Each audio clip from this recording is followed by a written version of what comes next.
Fin du parcours européen pour l'équipe de France qui s'est inclinée hier 2-1 contre l'Espagne. Une défaite ô combien logique et un euro de l'équipe de France qui nous aura laissé une impression vraiment contrastée avec une demi-finale qui est en théorie une bonne place ou à minima une place encourageante pour une équipe, mais un jeu de l'équipe de France et une efficacité offensive qui nous aura pas franchement enthousiasmé, pas du tout rassuré, et aujourd'hui, au lendemain d'une défaite qui aura été logique et qui aura fait mal, il faut tirer les bonnes conclusions, tirer ce qui a été bon parce qu'il y a eu du positif, et aussi regarder les lacunes, les erreurs qui ont été commises afin de pouvoir regarder de l'avant avec un objectif clair, le Mondial 2026. On va évoquer tout ça tranquillement dans ce podcast, c'est Podcast FC. Installez-vous bien et on commence maintenant. Si cet euro de l'équipe de France nous laisse un goût amer et nous laisse vraiment avec un avis contrasté, vous l'avez évidemment pas loupé, c'est notamment dû au jeu sinistre de l'équipe de France, mais aussi et surtout à cause de cette efficacité offensive qui a manqué. Un appel à l'aide qui devrait être lancé dès maintenant pour retrouver finalement nos attaquants. Beaucoup ont déçu, mais au-delà de l'attaque de l'équipe de France qui a été en berne, il faut surtout lancer l'alerte qui vise à dire que oui, il y a eu une faillite des cadres.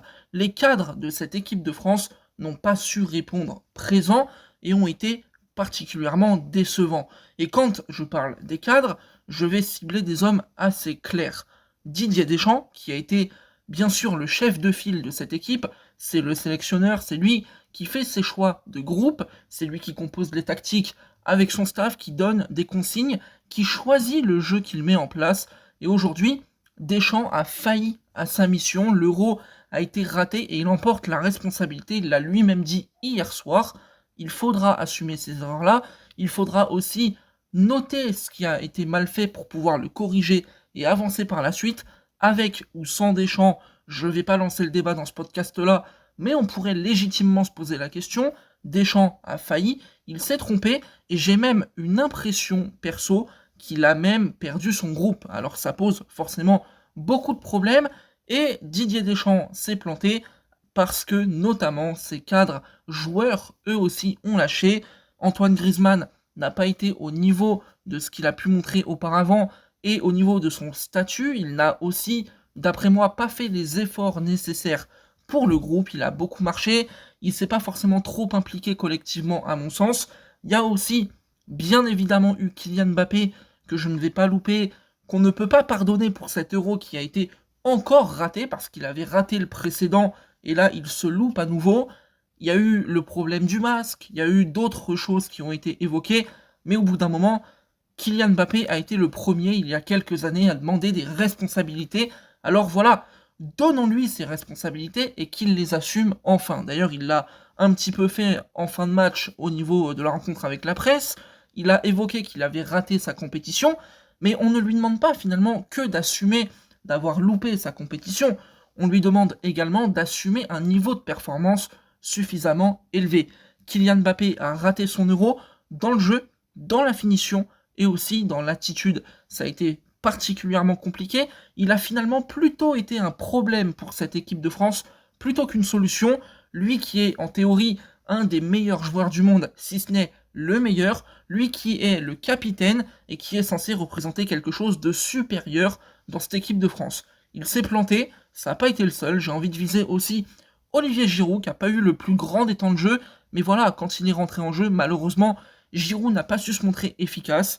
Deschamps, là aussi, j'en parlais tout à l'heure, il a raté un petit peu la gestion de son groupe. Il s'est planté parce qu'il n'a pas suffisamment mis Giroud. Donc au bout d'un moment, on ne peut pas non plus accabler totalement Olivier Giroud.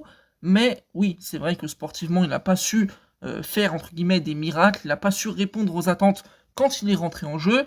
Il n'a pas pesé, tout simplement. Et j'ai pas eu la sensation non plus que dans le groupe France, même si encore une fois, j'y étais pas, je peux pas le savoir avec certitude, mais j'ai pas l'impression qu'il ait été particulièrement déterminant dans la vie de groupe, dans le conseil et dans toutes ces choses qui peuvent faire la différence. Enfin, pour parler du dernier cadre défaillant, et je vais quand même après parler d'un cadre qui lui a été à la hauteur et on ne l'attendait pas, j'ai envie de parler d'Adrien Rabiot. Alors, dans cet Euro, Rabiot avait très bien commencé avec un premier match qui avait été particulièrement bon. Seulement voilà, il s'est vite éteint. Voilà, Adrien Rabiot s'est très rapidement éteint. Et finalement, j'ai retrouvé le Rabiot que personnellement, je déteste voir et que j'ai vu au Paris Saint-Germain par période, en équipe de France par période. Je regarde pas la Juve, donc je peux pas vous dire, mais ce Rabiot qui ne fait pas forcément les efforts, qui techniquement n'est pas au rendez-vous, qui n'est pas franchement dans une domination à l'impact dans le duel, alors qu'il a le gabarit pour aller au duel à l'impact et mettre beaucoup de volume dans son jeu. Il n'a pas franchement été... il n'a pas crevé l'écran en fait tout simplement, il a même été plutôt en difficulté et il a mis en danger son équipe hier contre l'Espagne. Perso, et j'avais fait un post notamment sur YouTube où j'avais mis ma compo, pour moi Rabiot devait sortir du groupe et j'avais mis Eduardo Camavinga qui avait fait un match incroyable contre le Portugal en quart de finale. J'ai pas compris pourquoi Rabiot avait joué hier contre l'Espagne, on l'a payé très très cher et Rabiot a été un nouveau cadre de cette équipe de France là qui a été défaillant, qui a pas du tout performé et ça a été bien regrettable. Je termine avec les cadres en parlant quand même du seul qui a surnagé et c'est une surprise parce qu'il avait quitté l'équipe de France il y a 2 ans. Il est revenu alors qu'il joue en Arabie Saoudite et ça a été une véritable surprise. Je m'attendais même pas à ce qu'il joue autant pour être honnête. N'Golo Kanté, lui a su répondre à minima présent. Alors ouais, hier il a raté son match, hein, ça je suis d'accord. Comme finalement l'ensemble du milieu français qui a été complètement noyé par l'Espagne. Mais N'Golo Kanté sur le reste de la compétition, ça a été homme du match à 2 reprises, c'est quand même pas rien. Et dans les moments où il a été peut-être un peu moins bon, un peu moins brillant, eh ben il a quand même été bon, ou en tout cas il n'a pas coulé. À l'exception d'hier, comme je vous l'ai dit. Mais voilà, Kanté, ça a été la surprise du chef. Et pour le coup, ça a été une très bonne surprise avec un niveau de jeu qui nous surprend pas, parce qu'on connaît Kanté quand même, mais qui était une bonne surprise, compte tenu du contexte, compte tenu du championnat dans lequel évolue Kanté. On avait des interrogations, des doutes, et aujourd'hui, ils ont été dissipés. Quelle sera la suite pour Kanté? Je ne sais pas, je ne peux pas le dire, j'en ai aucune idée. Est-ce qu'il va continuer avec ce groupe dans l'objectif d'aller au Mondial 2026 ou non? On verra bien, toujours est-il que voilà. Les cadres se sont plantés avec en tête de file, Didier Deschamps qui lui a été quand même l'incarnation de cette faillite. Et pourtant, on dit ça alors que l'équipe de France a été en demi-finale. Et quand bien même Didier Deschamps s'est planté, il y a eu des symboles qui ont été quand même franchement une grande satisfaction pour cette équipe de France. Vous l'aurez compris, on va notamment parler de la défense, avec des choix qui ont été faits. Dans le cas des satisfactions de l'équipe de France, aussi bizarre que ça puisse paraître au lendemain de cette défaite, il y en a eu quand même, et il y en a eu même quelques-unes. Tout d'abord, je l'ai évoqué juste avant, mais N'Golo Kanté, lui, a retrouvé un niveau de jeu, et il nous a fait quand même plutôt plaisir sur cette compétition. Ça a été vraiment pas mal. Mais j'ai aussi d'autres choses à noter que j'avais notées pendant tout le tournoi. Eduardo Camavinga, j'en ai parlé aussi juste avant, qui avait fait un très bon match contre le Portugal. Voilà, aujourd'hui je crois qu'il a 21 ans, 22 ans. Camavinga commence peut-être à prendre de l'ampleur au sein de cette équipe de France. Ça peut être une bonne nouvelle parce que finalement, il a une polyvalence qui peut être aussi bien que mal pour lui, mais il a surtout cette qualité technique, cette hargne aussi au duel qui fait que Camavinga est un super joueur, ça peut être une très bonne solution pour cette équipe de France. Il est encore très jeune, il peut encore s'affirmer, et pour moi c'est une des clés pour cet avenir. Si Camavinga arrive à s'affirmer dans cette équipe de France, à prendre du galon et à vraiment imposer un niveau de jeu assez important, et bah ouais, Camavinga sera quand même une solution majeure, voire peut-être même une des grandes clés pour le Mondial 2026. C'est tout ce que je lui souhaite à lui et à cette équipe de France là, parce que c'est un joueur très talentueux. En plus de ça, il a l'air d'être un super mec. Donc ce serait vraiment cool de voir Camavinga confirmer un petit peu la lignée de son Euro. La vraie satisfaction, par contre, vous l'aurez compris, elle est derrière. On a eu un Mike Maignan absolument exceptionnel. Pourtant, il y avait des doutes sur lui parce que, rappelez-vous, avant de commencer le tournoi, Maignan n'était pas dans la plus grande des formes physiques. Finalement, il nous a sorti un tournoi XXL, il a multiplié les parades, il a été décisif à maintes reprises, il a enchaîné les clean sheets. Voilà, ça a été particulièrement top, donc vraiment bravo à Mike Maignan. Ça n'a pas été le seul derrière, j'ai envie de parler de deux joueurs qui ont été bons, Upamecano, Hernandez, bien sûr, mais il y a un duo, personnellement, qui m'a beaucoup plus marqué que les autres. C'est le duo Koundé, Saliba. Là vraiment les amis, il faut se poser et se dire vraiment les choses. Koundé, Saliba, ça a marché. Ça a été un vrai choix de la part de Didier Deschamps, notamment pour Saliba. Et les deux ont vraiment été très, très, très performants. Ils ont été les meilleurs joueurs finalement de cette équipe de France-là. Personnellement, je trouve que Koundé a été encore meilleur, encore au-dessus.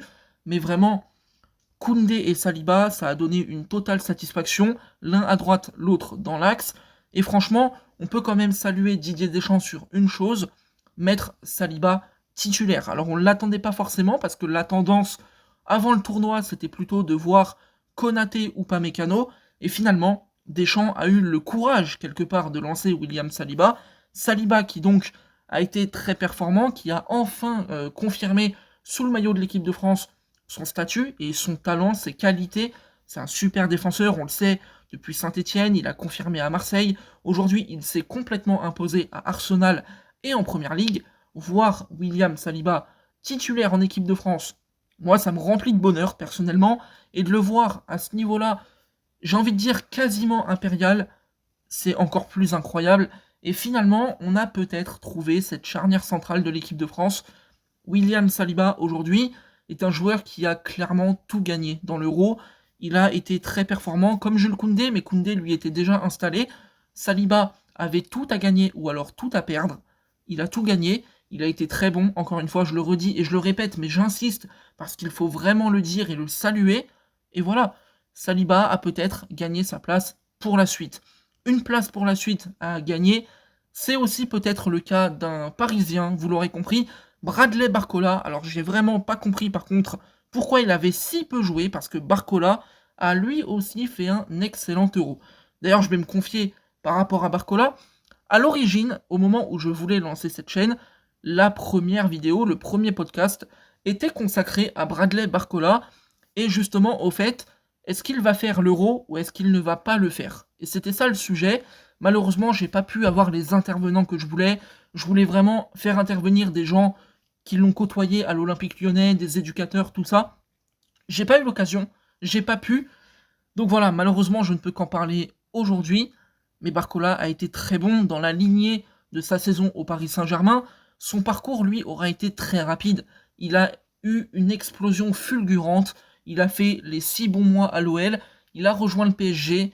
Et depuis, il est titulaire. Il a cassé la baraque en Ligue 1, en Ligue des Champions. Il a engrangé pas mal de trophées. Et là, il a été en équipe de France. Il a joué 60 minutes contre la Pologne, où il a réussi pas mal de dribbles. Il a été très remuant. Il a eu quelques occasions, il a été vraiment dangereux. J'ai pas compris d'ailleurs sa sortie à ce moment-là, mais bon, pourquoi pas. Et je regrette que Barcola n'ait pas eu plus de temps de jeu par la suite. Il a joué contre le Portugal en prolongation. Il a été très bon, je crois qu'il s'est amené une grosse occasion en prolongation. Il a transformé son tir au but. Hier, contre l'Espagne, il joue 30 minutes. De mémoire, j'avais vu passer ça, mais il faut confirmer, c'est celui qui a réussi le plus de dribbles du match en ayant joué 30 minutes, c'est absolument exceptionnel. Bradley Barcola a vraiment fait un excellent Euro. Et pour le coup, quand on parle des réussites de Deschamps, quand on parle des bonnes promesses pour la suite, Barcola en fait complètement partie. Il a vraiment réussi sa partie de l'Euro. Il a joué, il s'est pas posé de questions, il a beaucoup provoqué en 1 contre 1. Il a tout simplement fait du Bradley Barcola. Il a joué sur ses qualités et il a fait beaucoup de mal aux défenseurs adverses. Et ça, on l'a vu en phase de poule, en quart de finale et en demi-finale de l'Euro. Donc quelque part, la performance elle est assez impressionnante. Perso, je ne suis pas surpris parce que je le connais bien et je l'ai vu évoluer avec le temps. Mais ça fait plaisir d'avoir un joueur qui amène ce dynamisme en attaque, surtout quand l'attaque de l'équipe de France a été si peu efficace et avec des joueurs, des individualités qui n'ont pas répondu présent. Alors ouais, Barcola, je pense que pour l'avenir de l'équipe de France, a gagné une place déjà pour les prochaines sélections, mais il a peut-être même gagné plus que ça, et une place peut-être de titulaire à gauche. Donc voilà, c'était l'ensemble des choses et du bilan à faire pour cette équipe de France et autour de cet Euro 2024. Il faudra tirer les bonnes conclusions pour Didier Deschamps, pour son groupe, pour son staff. Il faudra se remettre en question parce qu'il y a eu des choses qui ont été positives, mais il y a eu aussi beaucoup de problèmes. Il faudra peut-être revoir la manière de jouer, pendant cet Euro, franchement, j'ai envie de vous dire un truc, je suis pas étonné de ce que Didier Deschamps a fait, on le connaît depuis maintenant 2012. Donc faut pas être étonné. Par contre, Deschamps est capable, dans sa philosophie de jeu préférée, donc celle qu'on voit normalement depuis toujours, il est capable de faire beaucoup mieux. Là, pendant cet Euro, on a vu du Didier Deschamps, ok, mais on a vu du Deschamps du pauvre, voire du très pauvre. C'était presque une parodie de ce que peut être le jeu de Didier Deschamps et de cette équipe de France. Alors voilà, forcément, beaucoup de regrets, parce que je considère qu'avec un peu plus de jeu collectif, un peu plus de maîtrise, juste un petit peu, et surtout avec des cadres qui auraient été un peu moins mauvais, l'équipe de France aurait pu faire franchement beaucoup mieux. Maintenant voilà, les Bleus s'inclinent contre une équipe d'Espagne qui pour moi est favorite du tournoi, clairement. Ça a été l'équipe qui m'a le plus impressionné avec la Suisse. Bravo aux Espagnols, on leur souhaite une bonne chance pour la finale. Et nous, du côté français, on espère une seule chose, le cap sur 2026, et on espère à nouveau être champion du monde. C'était Podcast FC, n'oubliez pas de liker, de vous abonner, ça me soutient beaucoup, ça fait une énorme différence. On se retrouve très bientôt, et allez les Bleus.